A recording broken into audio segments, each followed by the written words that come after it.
مندہ حضرت سیدنا ابراہیم بن ادہم کے پاس حاضر ہوا، عرض کی حضرت گناہ چھوڑنا چاہتا ہوں لیکن چھوڑ نہیں پاتا، کوئی ایسا طریقہ بتا دیجئے، کوئی ایسا علاج بتا دیجئے کہ میں گناہوں سے بچ سکوں۔ آپ نے فرمایا کہ جب تو گناہ کرنے کا پختہ ارادہ کر لے کہ اب میں نے گناہ کر ہی لینا ہے، تو پھر یوں کرنا، اس کا رزق کھانا چھوڑ دینا۔ عرض کی حضرت یہ کیسے ہو سکتا ہے؟ ساری کائنات کو وہی رزق دیتا ہے، سب کا وہی رازق ہے، میں اس کا رزق چھوڑ کر کس کا کھاؤں گا؟ فرمایا کتنی بری بات ہے تو اس کا رزق بھی کھائے اور اس کی نافرمانی بھی کرے۔ عرض کی حضور یہ نہیں ہو سکتا کہ میں اس کا رزق کھانا چھوڑ دوں۔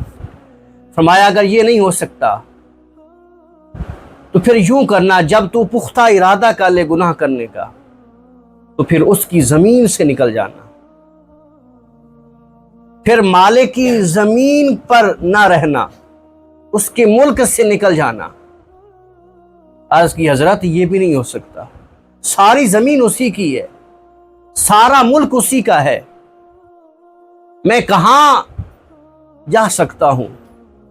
جہاں بھی چلا جاؤں گا اسی کی زمین ہوگی۔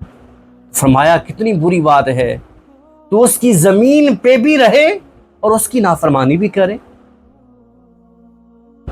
فرمایا اگر یہ بھی نہیں ہو سکتا تو اس کی زمین سے نہیں نکل سکتا، تو فرمایا پھر جب تو گناہ کرنے کا ارادہ کر لے تو پھر اپنے آپ کو اتنا چھپا لینا کہ وہ تجھے نہ دیکھ سکے، اس کی نظروں سے چھپ کے گناہ کرنا۔ عرض کی حضرت یہ بھی نہیں ہو سکتا، میں کتنے ہی پردوں میں چھپ جاؤں، جہاں بھی چھپ جاؤں، اس مالک کی نظروں سے نہیں چھپ سکتا، اس کی نظروں سے کچھ بھی پوشیدہ نہیں ہے۔ فرمایا اگر اس کی نظروں سے بھی نہیں چھپ سکتا تو چلو پھر یوں کرنا، جب موت کا فرشتہ تیری روح قبض کرنے آئے نا تو اس سے کہنا کہ مجھے مہلت دے دے، میں توبہ کر لوں، اس سے کچھ مہلت مانگ لینا توبہ کرنے کی۔ عرض کی حضرت وہ کہاں مہلت دے گا؟ موت کا وقت مقرر ہے، ایک لمحے کی مہلت بھی نہیں دی جائے گی۔ تو فرمایا یہ بھی نہیں کر سکتا؟ عرض کی حضرت یہ بھی نہیں ہو سکتا۔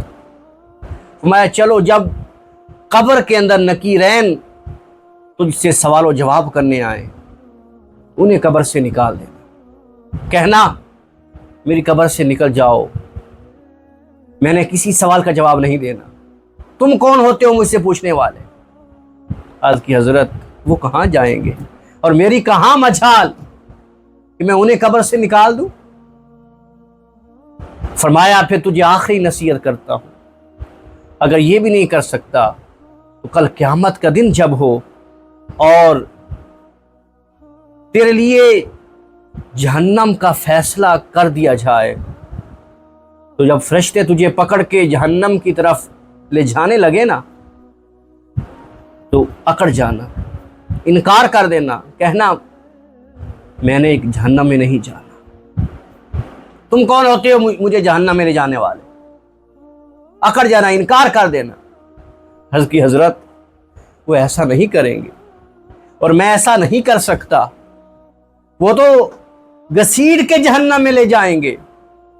فرمایا جب تو اس کا رزق نہیں چھوڑ سکتا، اس کی زمین سے نہیں نکل سکتا، اس کی نظروں سے چھپ نہیں سکتا، ملک الموت سے چند لمحوں کی مہلت بھی نہیں لے سکتا، قبر کے اندر نکیرین کو قبر سے نکال نہیں سکتا، قیامت کے دن جب جہنم کے بارے میں فیصلہ سنا دیا جائے تو جانے سے انکار نہیں کر سکتا، تو پھر تو اس کی نافرمانی کرنا ہی چھوڑ کیوں نہیں دیتا؟